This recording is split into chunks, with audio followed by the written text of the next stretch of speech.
let's take our positive energy here and let's transfer it over to the Avatar Fire and Ash. This is gonna be a fun. So I think we Avatar should Fire start. and I think we Ash. should Oh start my gosh. with We're gonna keep Sean, this- we're me, then Dave, then Oz. We're going to keep this very spoiler-free for the first little bit, and then I need to get into spoilers with this movie. Yeah. And we're Spoilers not need going to to be spend discussed. a ton of fetching time on this because this movie's going to make $2 billion, and there's going to be a billion conversations about this. Right. But there are things to be said, and I think there are different opinions at this table. Yes. So, Jay, what's the order? Who's going first? Sean first, because I think Sean doesn't care very Yeah, much. let's just go ahead, Sean. In my mind, I have always been neutral about Avatar. I've watched every single movie. I watched the first one when it came out, and I saw it in 3D, and I was beyond furious that I watched it in 3D because it absolutely gave me the biggest migraine on the planet. That was my first 3D movie experience, and I've always been mad about it. That might be why he doesn't like Avatar. That's part of it. But then I went back and I watched it again on a normal screen, and I'm definitely gonna go watch Fire and Ice or wow, my brain is Fire and Ass. Fire and Ass.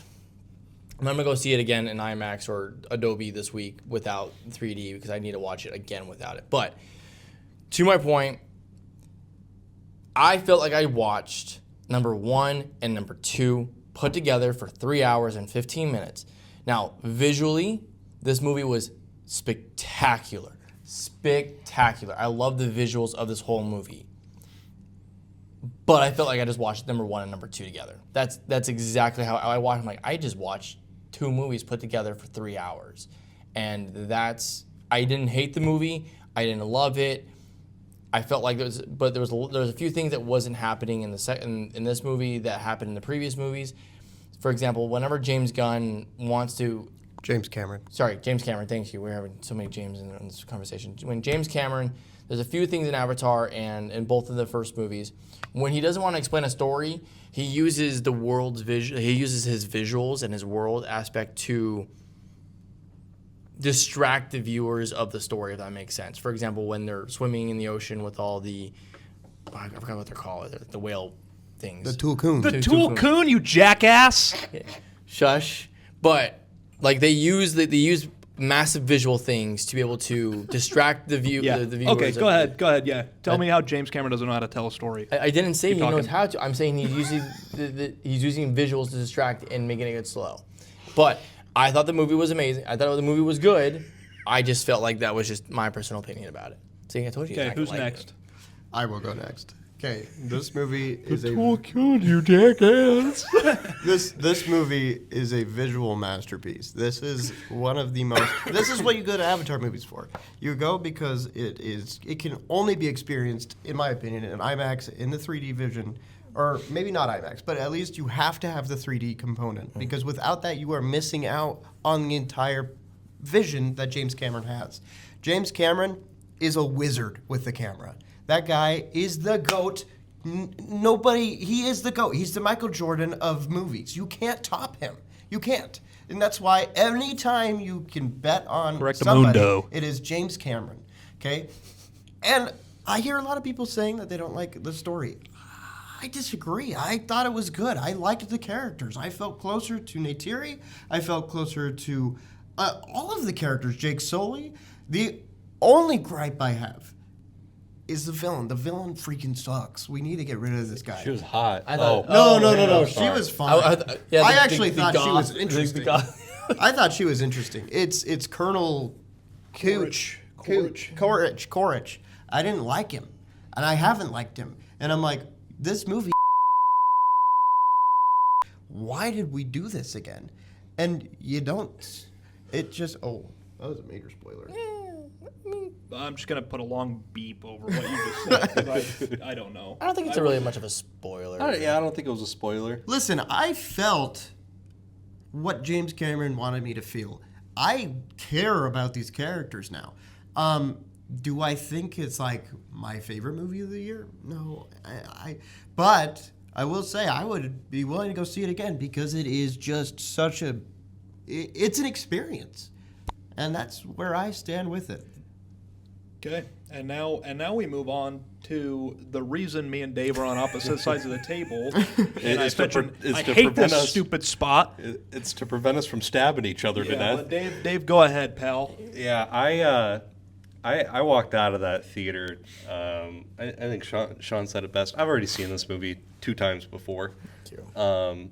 But you haven't, though, because you haven't seen You want Way a of Water. contender for like the biggest plot armor? Take the entire cast. Like every main character in this fetching movie So has protected. plot armor so thick you can hear them running jackass. around. You They've got fetching fetching shard jackass. plate plot armor, bro. No, they don't. Nobody wanted to and nothing happened, and then the movie it just ends up where we started, and I was like, I sat through 3 hours of a visually stunning movie. The 60 FPS was something else. There was one scene where it went from 60 down to 24, and it was very jarring. And that was my only gripe with the visuals. The visual, you cannot go wrong with the visuals. That being said, I've got a hot take that's going to piss you guys off. I don't think it's gonna piss me All off. right, Let's go. You've got what makes a movie? All right here with this. We've got 2 parts. We've got the visuals with Avatar, and we've got the story of Avatar. Okay, there's another movie that's kind of set up similar, where it's known for its visuals and its crappy story. Tron. Okay, I think Tron Ares was a more interesting story than Avatar, Fire and Ash. Think of Fire and Ash. It was visually stunning, and it wasn't as boring. It was not. I can't even it was- participate in this conversation because I haven't seen Tron. Wait, have you seen Tron was, Legacy? It was not even on the same planet as far as visuals go. What are you talking No, about? dude, that No, movie was shut visually up. appealing. Shut up. Shut up. Shut up. Now, Yeah, shut up, I bitch. will say there Bitch, is. shut your mouth. Oh my god. There is maybe 20, not even that. There is a 10% of the CGI in Tron Ares as there is in Avatar Fire and Ash. Well, what are you talking that's, about? That's what I'm about to get into. It's really interesting to think that you look at a frame in Avatar and it's like this doesn't exist, and it's impressive because no, it's more than impressive. That is Shut the hell up! incredible. Shut up! That is incredible. My gosh! I'm praising the movie, you jackass! It's incredible. Let me get some praise out of the way. Gosh! Go ahead. I'm just gonna let you guys battle. It is visually stunning, all right. I was at Jay battling Dave right now. This is not how I thought this was gonna But go. I'm not gonna go to a movie and look at something that's visually stunning for 3 hours. I fell asleep for 5 minutes, and I had think to that's have a my- you problem. That is a you my problem. wife had to fill me in on what happened, and I had the same problem with the first Avatar movie and the same problem with the second Avatar movie, because guess what? All Avatar is a glorified tech demo of what man can do with CGI. It's got a subpar story at best that is barely easy to follow, and it's like, if you like it, you like it. You can like it. I like slop, all right? Tron Legacy is a 10 out of 10 to me. Crucify me, all right? But I'm not going to sit here and pretend like I walked out of Fire and Ash and that was the greatest thing since fetching toast. Who here is? It was not a good movie. The movie doesn't deserve to make $2 billion. I think it's a load of horse shit that it's going to make $1 billion. That was the biggest waste of time. I sat through 3 hours of just visual porn. Okay. This do man we hates fun. do we want is it my turn? Yeah, I go think it's ahead. Oz's turn. All right. Turn. I'm ready for this. All right. I've been an Avatar defender, right? I Some love, might say he's the only. if there are no Avatar fans left, I am dead. Okay? That is what I've said. I've said this. Here's my thing. I think the first Avatar movie is good. I think Avatar: The Way of Water is a great movie. I think Avatar: The Way of Water to me is a 9, very strong 9, close to a 10 out of 10 movie. I love The Way of Water. I respect that for you. I And respect it. And I will say this: when it comes to me ranking these movies, it is number 2. It's Avatar: The Way of Water at number 1, and then it goes the first Avatar movie, and then it goes just a step below. I'm gonna put Fire and Ash because I have complaints. I'm actually okay with that. And I'm gonna say this is I'm gonna get my complaints out of the way first, and they're not that different than Jay. I think Quaritch is a villain that needs to just go because Quaritch is he's a cornball. He's cringe. Everything that he says makes me like want to die inside. I'm like, man, Quaritch is just kind of lame, especially in this movie. We'll save that for a spoiler talk. I also think the Fire Lady is kind of lame. Oh my gosh, I I actually think loved her. I'm alone in this one. Everybody else seems to like the Fire Lady. The Fire Lady is there simply to throw a wrench in everything. Like, she has no real point other than to be a wrench. in I the think that's wild what's card. cool about That's it. if I'm being exactly honest. why I liked her. Maybe to me, I want a villain that's like cool in Avatar, and we haven't had that yet. We haven't had a villain in Avatar where I'm like, yeah, that's the badass. I haven't had that yet. Like a Vader. Like, I need a Darth Vader in Avatar, and the fact that we don't have that yet kind of bothers me. And another complaint is I think that we set up a lot in the second movie, especially with the family unit, that I didn't feel like the family unit was as tight knit in this one. Whereas in the first one, it was like the end of that movie gets me every time, man. Where the older brother gets shot, and he's like trying to breathe in the water, and it's like he can't breathe, and then Loak is like trying to help him out, and he's like, no, everybody is just, they're distraught because it's like you feel the weight of that situation. There's not a moment in Fire and Ash where I felt that. Well, can I make an argument for that? I think it's because you lose the glue with him. I think he's the reason that family was so tight. Yeah, but at the end of that movie, we have Jake Sully and Loak, you know, Finally getting together. they at the end, those two are the ones at the end where they're working together, and he's like, I got you. And at the end, they're buddies, and they came out father and son. The same thing happens in this movie, and I'm like, why are we doing this again? Like, we had a moment at the end of Way of Water where it's like, okay, these two are tight now. This movie, it's like, okay, we're not tight anymore. We're gonna redo that same thing and make the family unit. And again, I've got a lot to praise in this movie, but the more I've sat on it, the more I've kind of soured on certain aspects, and these are the two big ones. 3 if you count the Fire Lady. But everything else that I have to praise is comes down to Zoe Saldana as Neytiri, because this is her fetching movie. She steals this movie, and I love everything to do with the fetching Tulkun in this movie, dude. The Tulkun are fetching badass. I love the lore with the Tulkun. It's fetching awesome. These giant whales, there's a scene in this movie with just the whales, and I think it's in the trailer, where they all come up at once. And it is the coolest shit I've seen in a movie probably ever. When all these Tulkun come up out of the water, and it's just, I was like, holy crap. This is not real. None of this is real. These Tulkun don't exist, but this is the coolest looking thing I've ever seen in my life. And that happens several times in this movie, where it's just like somebody says something that like just gets me jacked out of my fetching mind, and I'm like, hell yeah, I'm on board. And I think that everything to do with what's the girl Sigourney Weaver's character, that whole bit of lore, it gets really fetching weird in this movie, and I wasn't expecting it to get that weird for a movie that is like made for the general audience to go watch and everybody to go back and rewatch again and again and again. It gets fetching It's odd. like Dune level weird. Yeah, like it gets fetching weird. But again, I think that this is not the best Avatar movie, but I'm going to defend it. I'm not going to say it's boring at all. I agree with Jay. I think I would go back and rewatch this again, and I would not be bored. I think you're alone there, Dave. And of all the idiots and all the idiot villages, you stand alone, my friend. No, I stand with Dave on this. I think you video. guys are out of your fetching And mind. But let's, I'll explain let's why jump more. into spoilers, Okay. because I've got a lot to say here when it comes to spoilers. Can I say one thing right off the bat that I haven't heard anybody talk about yet? Go and ahead. It's I love how the media, the human media, covers Jake Sully. That is such was a very cool. That real was really cool. and such a cool depiction of it. And I'm like, I buy this. This is exactly yeah. what would happen All here. I was thinking the whole time is like, damn, in Avatar 4, I want to spend a lot of time with the humans. Like, I want to see, like, We haven't set us done that back, yet. set us back 20 years, and let's get the humans' perspective on Jake Sully. Because when I saw his like story on the TV, which is like just a total side thing, I was like, man, if I was a human, fetch this guy. People for real. hate Jake Sully. And I'm like, this yeah. is so interesting. Yeah, I get that. Yeah, screw Jake Sully. And then I'm like, no, wait a minute.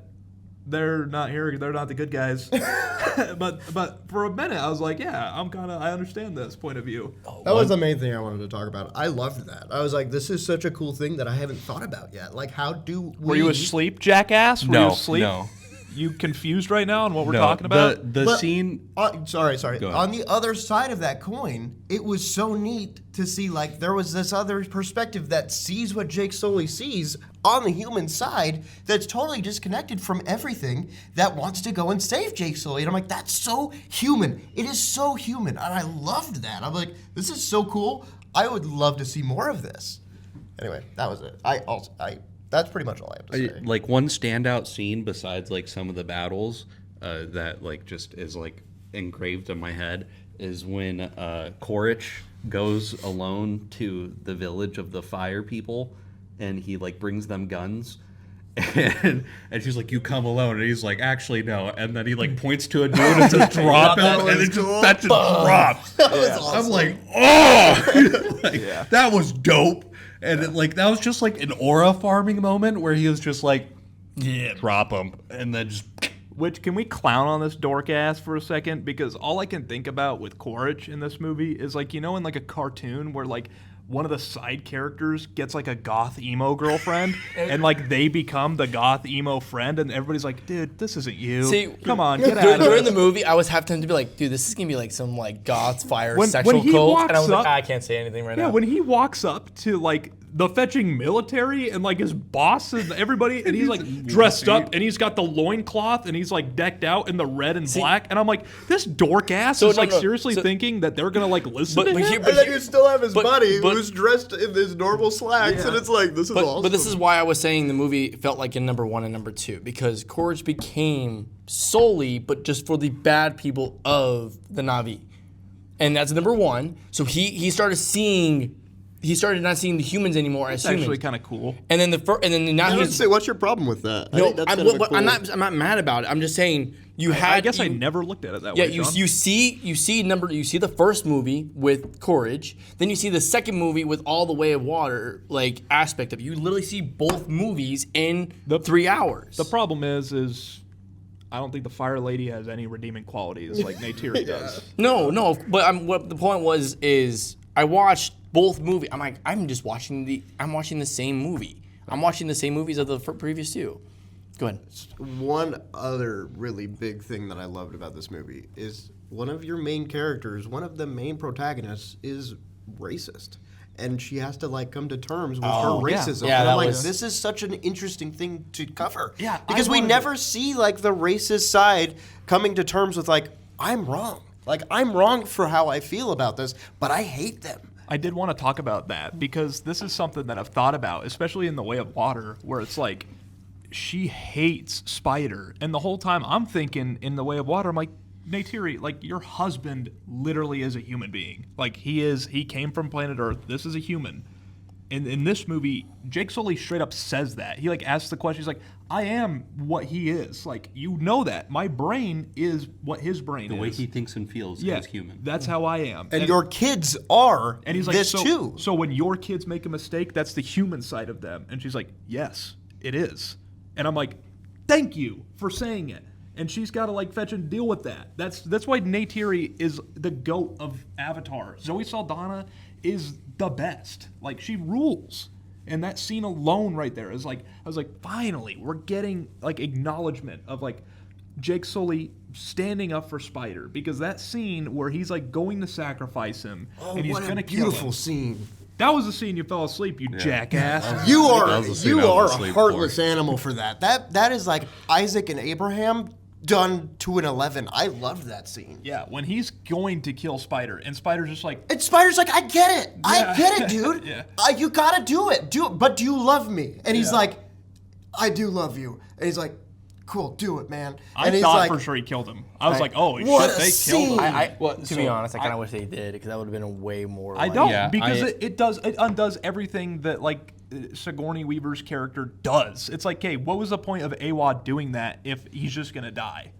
Awa has a point for this. That's my like biggest problem was there were so many of this particular scene I'm about to lay out to you. This happened at least 4 or 5 separate times where Quaritch or the bad people had the kids or the family or a person of interest, and the good guys had to save them, and the good guys were outnumbered. And then it was turn yourself in, Sully. Turn yourself in, Jake. That happened like 4 or 5 times, and nobody died. Nobody died except for the pregnant sea or water. Our Queen Kate Yep. Winslet. Yep, she died, and then her son that has the curly hair, the broccoli hair. Yeah. He got shot. It was like a 2-second scene in the movie. He died. Those are the We don't only two actually know deaths. that he died. Yeah, I'm Well, actually you see him in the afterlife. Yeah, you do. Oh, you do? Yeah. Yeah. So those are the only two characters that I was keeping track of that I saw that I know were significant in the second movie that died. And it was like, okay, is there going to be another How many people die in high-tier La La death? Land? What? How many people die in La La Land? None. How many Wait. people die in Empire Strikes Back? Okay, but when you None. Okay, when so what is your when point you here? take people and you put them in situations How many people where die they're in near Back to the death- Future? So how about this? Would you like me to rebuttal? None. Okay. So then shut what the is hell your point? up. Shut These the hell are up three and of let me the give you an greatest example. movies of all time. No deaths. So what is our point? When you take your characters and put them in near-death experiences multiple times in the same movie, it gets old. That's what I'm saying. It's the same shit reenacted in the same movie over and over and over and over again. They didn't even have the balls to kill Courage. We didn't see no damn body. No, I know damn well the fire lady swooped in and saved him. That's exactly what happened. or he actually made it to the water and somehow survives because that's just what he is. Like, and so I'm the outsider here. I've never been into Avatar. Like, I'll concede the first movie is something special because it was the first of its kind. The second movie I wasn't really a fan of. But here's my thing: I'm not gonna label you guys like absolute Neanderthals for liking it. If you like Avatar, go ahead. My gripe with it is it's like, just to me, it's not that special. So I don't have this emotional connection to the characters you guys have. So it's like these scenes stand out to you guys a lot more than they stand out to me. So it's like I wasn't bored of that scene where Jake was going to kill Spider. Like I didn't know that was going on, and so I dozed off before I got there. I didn't fall asleep, and I'm not heartless because I fell asleep during that. Like, I just don't have the emotional connection. So it's like, I'm sure if I was in your shoes, that'd be the greatest fetching thing I've ever seen. But like for me, like I almost made a comment like, I removed the wool from my eyes, like, saying you guys have wool covering your eyes. No, that's not the truth. It's just we have two different perspectives on this, where you guys are invested in the lore and in the universe, and I'm just this guy that shows up every time they come out to see a visual masterpiece. And I will agree with you there. This is a visual masterpiece. Seeing it in at 60 FPS, I can't thank Oz enough for buying my ticket, or like the Entourage thing, and having me go, because what a fetching way to experience this movie. Like, I can't say this enough. Nothing I saw was real, but seeing all these different creatures in this world, like, it was made with care. But it wasn't just made with care. It was made with insane skill. Like, my gripe, though, has to do with just the repetitiveness of the story in this movie, and how at the end it feels like nothing was achieved other than a new baby being added to the family. Can I stop you there? Neytiri is come to terms with how she feels with humans. She cares about Spider now.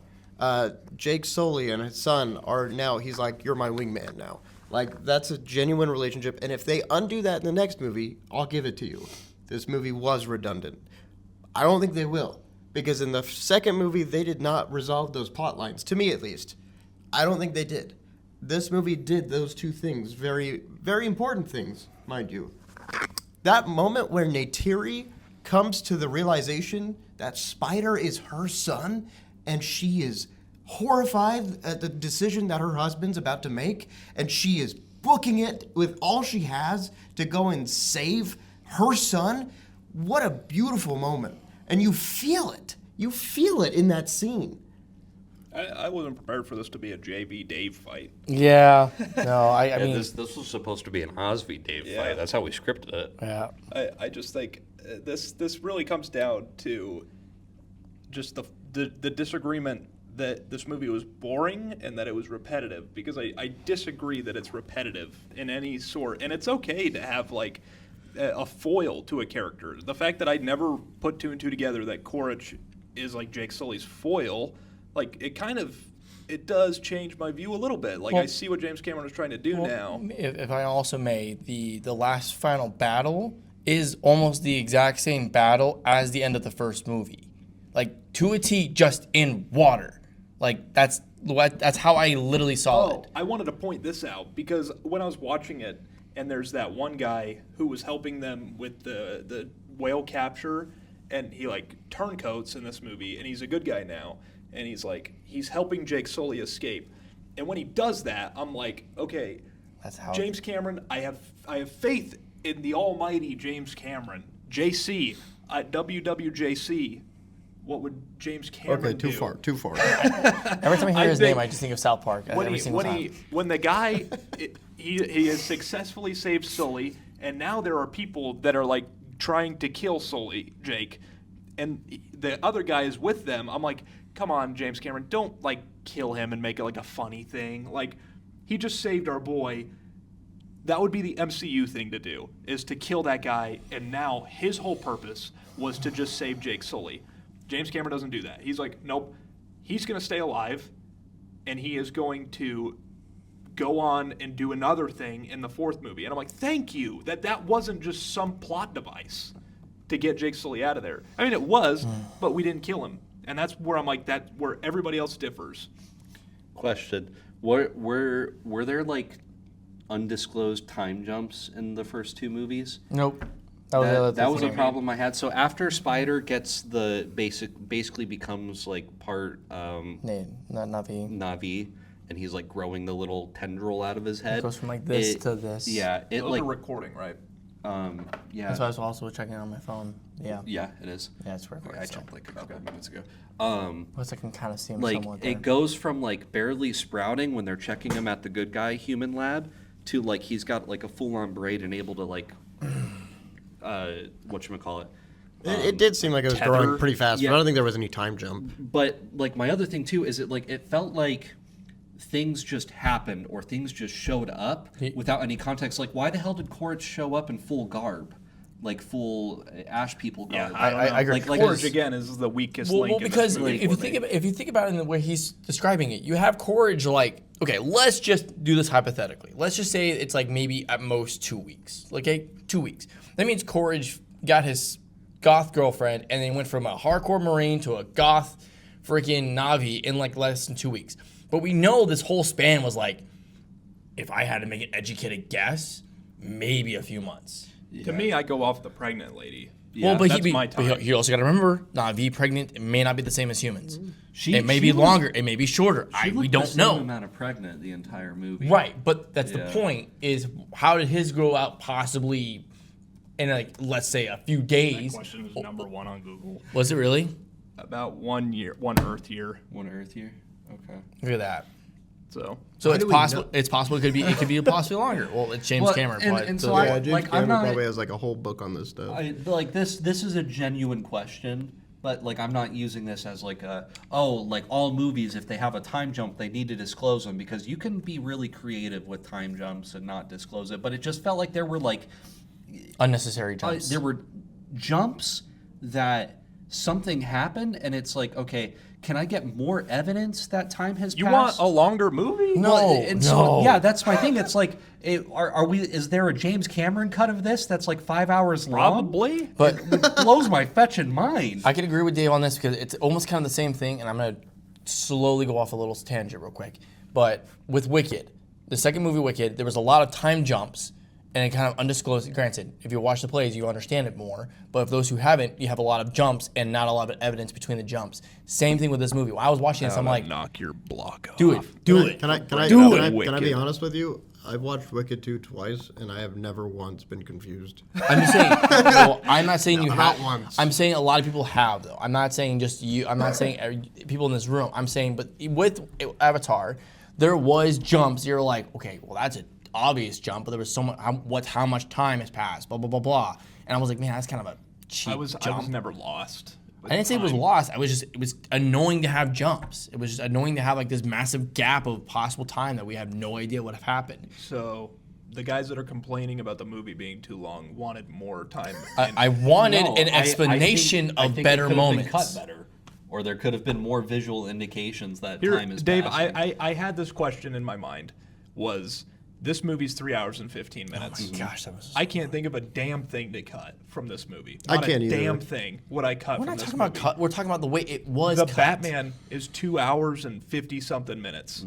I can think of 30 minutes I can shave off of that movie. And you know what? That's the beautiful thing about opinions is that No, we no, all no, have no. them. But I'm genuinely asking. Like, and I Yeah. know Don't you change the can subject agree. now, I Dave. know You've been you will grilling agree. us for the last 30 You minutes. can agree that the Batman can shave off the last 20 minutes. I know With- you've with the agreed with me on Catwoman? that. Yes. Yeah. Yeah. What gets shaved in this movie? You want more. You want more fleshed out. What can I shave off of this? The beginning.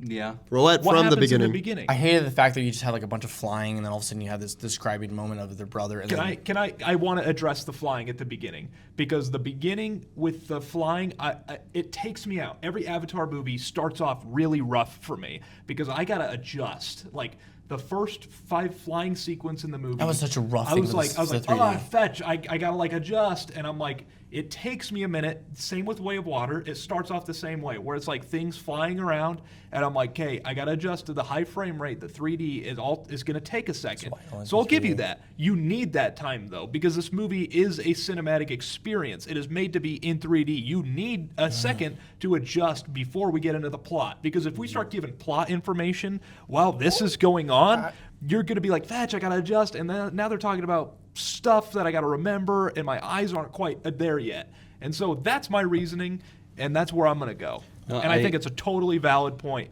I think there could have been like added stuff to the scenes to indicate that there was like something going on instead of it just being the plot. Like, oh, the plot dictates that his thing is going to grow longer. The plot's going to dictate that Quaritch is going to show up dressed up weird and stuff. It's like, can you show me, like, instead of it being like I military agree. clothes, I military clothes, and then he's dressed up like I a native. totally agree with you there. We could have gotten less clothing every scene he's in. Or what we could do is flesh out the freaking Quaritch and what's her face even having a relationship, because not once did I ever fetch and buy it. That's a complaint. I liked the Time is not a complaint I in liked this the movie. super racist and his Xeno girlfriend. I did enjoy that. that was pretty good too. I don't know how we're different on this. Every single take that we have, we're different. We're opposite on. What did you just, what? I said the really racist guy and his Xeno girlfriend. I enjoyed it. What does that mean? Talking about Quaritch? Yeah, Quaritch is like the most racist man I can think of in these movies, and How is he racist? because he hates the blue people. He is a blue person. No, He's only not. a blue person because that's the only way No, to keep him they alive. even make He this literally- distinction. They even make this distinction. They're like, Jake, this isn't about me versus them. This is about the fact that you wronged me. I don't care about any of this crap. You wronged me. That's why we're doing this. I actually enjoyed that portion. I don't think he's a racist. But to fight you on that, Jay, I think that the whole point of like Quaritch being like a guy that we are supposed to be led to believe that he's got this personal blood vendetta against Jake Sully. Then, dude, you have had so many opportunities to kill this son of a bitch. I'm and not you defending don't Quaritch, by the kill way. him. I just It's don't think hey, he's a racist. I think at the end of this movie, Jake Sully and Quaritch should have died. Or Let's end this right I was now. Or- I was like, I wanted The like fact a that big we're gonna ticket get death. Quaritch back, I'm like, Can come on. I also just make this point? I really think they should have actually combined forces at the end. They should have what? Combined forces. The fact that they work together No. to save Spider, and then all of a sudden he jumps off. I would have actually liked if possibly Quaritch got You know, like- kidnapped, like and on it- actually started seeing the way Jake Sully was trying to make him do it. Like at like the end of the movie, they start discussing like who has who for the weekends. Kind of. You know, who has Spider But for here's the weekend. thing. Do you remember that prison scene where they're talking about like he's like you're seeing the Na'vi people, like you're starting to see it, and he's like, I don't see anything, blah, blah, blah, right? And he moves on. But it's like he really does start seeing everything differently, and I would have loved it if it's like, okay, and he's like, Quaritch is like, you know what, you're right. Please show me. To me, That's what I would've loved it. Spider doesn't have a emotional relationship at all to Quaritch. To me, he has- it's exemplified exactly in the scene where he's like, "Can I have that?" And he takes the thing Because that was and he- his dad's. and he uses it as a tool, and then he leaves it. That's all Quaritch is to Spider at this point, is a tool to get himself out of something Oh, dang. and leave. But what I'm Oh, not- I didn't Because he catch doesn't- that he at all. doesn't You're give a totally rat's right. ass about that. I'm thing. not talking about Spider and Quaritch. I'm talking about how Quaritch is looking at Sully and saying, you know what, I understand what you've been saying now, and we're actually going to try to move on from there. So I think currently the best idea would have been Courage Yeah. and Sully working together. But Whoa, is my phone even still on? It is. It is. Okay. I think we gotta wrap it up, fellas. We've been talking a long time. I think this movie is gonna be interesting to follow. I'm gonna be curious how much this movie makes. I mean, what the general audience consensus is gonna be of this thing, and it's gonna be interesting. It's a divisive movie, to say the least.